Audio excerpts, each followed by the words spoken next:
so this is us. We haven't quite finished a title yet, but this is just a... So working title. Yeah, so we've gone for Project Unknown. Unique selling points is kind of dealing with sensitive subjects such as post-traumatic stress, obsessive behaviour and control over others. We'll be using real, authentic firearms, because we know how to do that, and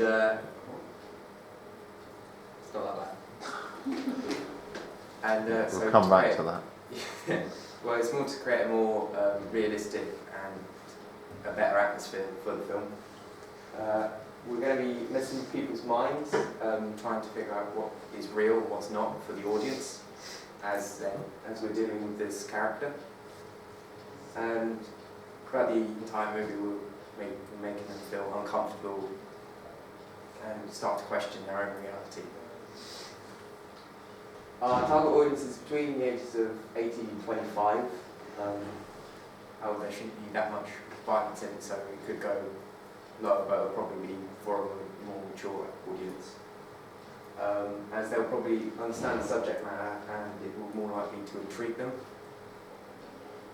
It will be playing on how they would see society or how they would deal with other people, especially people with post-traumatic stress or obsessive behaviours. It will start to question their own reality. It's not heavily intelligent script, which allows for different interpretations. So no one way one person views is the right view. The production company is called Twisted Vine Productions. We wanted to call it this because we thought it was quite an apt production name, because we wanted our film to be a little bit twisted and a little bit uncomfortable for the audience to watch, and our logo is going to be a little bit like sort of weird. So the plot outline and the narrative is a young man suffering from identity crisis through being discharged from the Marines and suffering with post-traumatic stress disorder and other mental health issues. The story follows the man's dealings with his family and his nurse. So we're going to have the man as sort of 20, so sort of been in the Marines for maybe a year and not been able to cope with it. The man loses his mind and slowly starts killing people close to him, thinking that they are his enemies from the war. The girlfriend of the lead works with the police to stop him, but this film should make you question whether he's a criminal or is he just very ill, because it's always something in the news that's talked about whether someone is ill or whether they are a criminal because they've gone on some sort of rampage.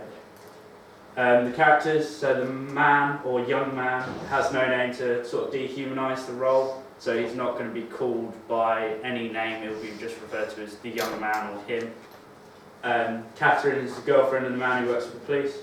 We'll have a police sergeant who obviously works for the NICE, with the wife, the nurse who cares for the man, an ex-Marine who's like an ex-Marine officer who's dealt with things like this before, who helps the police, and various victims of ages and genders.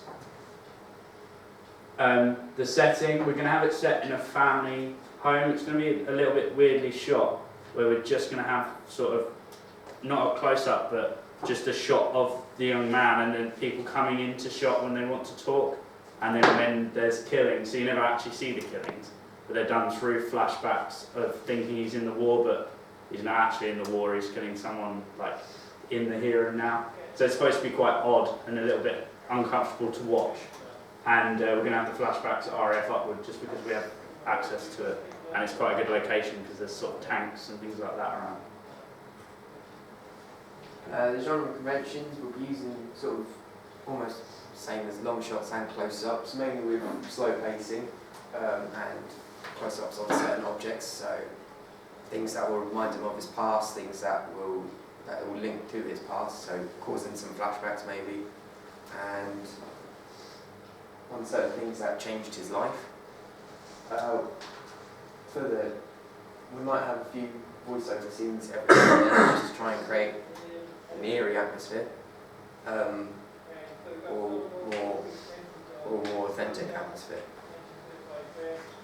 The trailer conventions that we will have for it will be fragmented sentences, slow fades to black, quick cuts to white to surprise the audience, and asynchronous dialogue, so taken from different bits, questioning where that's from or why he's saying that. It will then go into certain action shots, so him getting ready to kill someone, and that's it. Okay.